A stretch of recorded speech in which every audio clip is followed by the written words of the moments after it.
In this session, we are going to create and configure a company in NetSuite Single-Entity. First, open NetSuite. Log into your NetSuite account.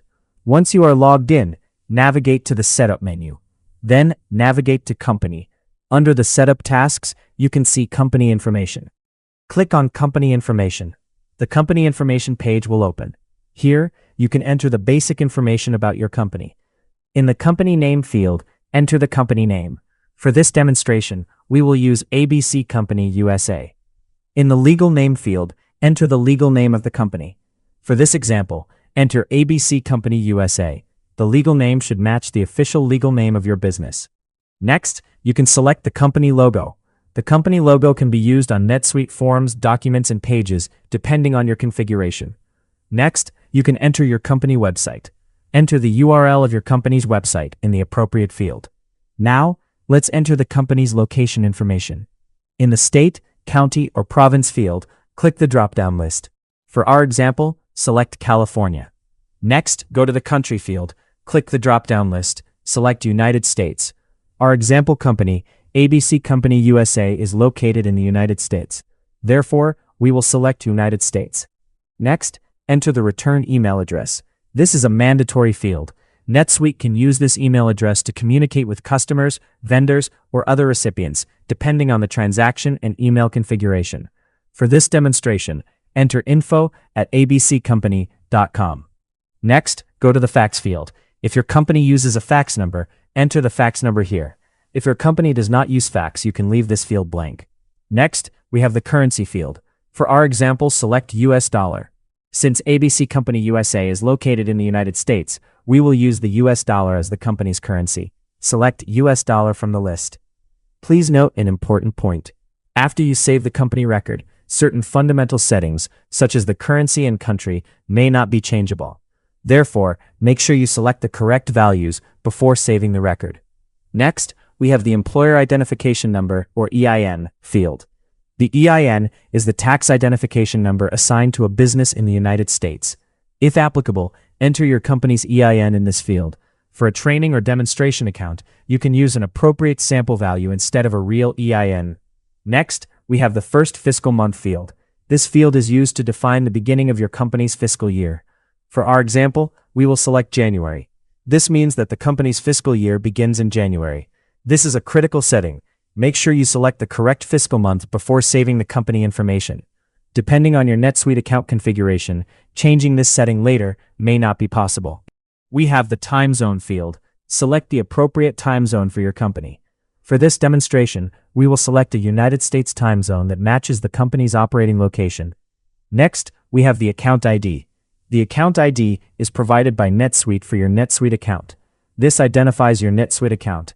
You cannot change the account ID from the company information page. This value is provided and managed by NetSuite. Now, let's move to the addresses section. In the addresses section, you can manage different types of company addresses. You may see 3 address fields. The first one is the address. The second one is the shipping address. And the third one is the return address. Let's understand the purpose of each address. The address is generally used as the primary company address, depending on your configuration. This can represent your operating, billing, or main business address. The shipping address is used for the company's shipping activities. For example, your company may have a warehouse at a different location. Products may be received at or shipped from that warehouse. In that situation, you can enter the warehouse address as the shipping address. The return address is used when products are returned to your company. For example, if a customer returns a product, the return address can specify where the returned product should be sent. Now, let's enter the primary company address. In the address field, click the Edit button. The address form will open. Here, you can enter the company's address details. First, go to the country field. Select the appropriate country. For our example, select United States. Next, go to the Addressee field. Enter the company name. For this demonstration, enter ABC Company Demo. Next, go to the Address 1 field. Enter the first line of the company address. For example, you can enter the street address. In the Address 2 field, enter the second line of the address, if applicable. You can use this field for additional address information, such as a building name, suite number, or floor number. Next, go to the State field. Click the drop-down list. Select California. Next, go to the Zip field. enter the appropriate zip code. Once you enter the zip code, NetSuite may automatically populate the corresponding city, depending on the address configuration and available zip code information. Review the address carefully. You can now see the complete address details in the address field. If you want to add additional details, or if you want to manually format the address, you can use the Override option. Click the Override checkbox. Once you select the Override option, the address field becomes editable. You can then manually edit or format the address information. Once you have finished entering the address details, click OK. The address will now be added to the company information. Next, let's enter the shipping address. In the shipping address field, click the Edit button. The address form will open. If your company has a separate shipping address, enter that address here.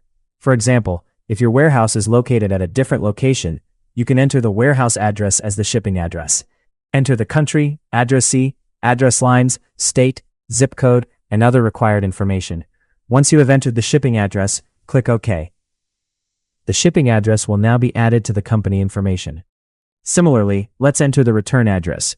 In the return address field, click the Edit button. The address form will open. Here, you can enter the address where customer returns should be received. Enter the appropriate country and address information. Enter the addressee, address lines, state, zip code, and other required information. Once you have finished entering the return address, click OK. The return address will now be added to the company information. So, now you understand how to enter the 3 different company addresses in NetSuite. If your company uses the same address for all 3 purposes, you can enter the same address for the primary address, shipping address, and return address. However, if your company has different locations, you can maintain separate addresses based on the business requirement. Now, let's move to the Company URLs tab. In the Company URLs tab, NetSuite provides several URLs for different purposes. These URLs are system-generated by NetSuite and are associated with your NetSuite account.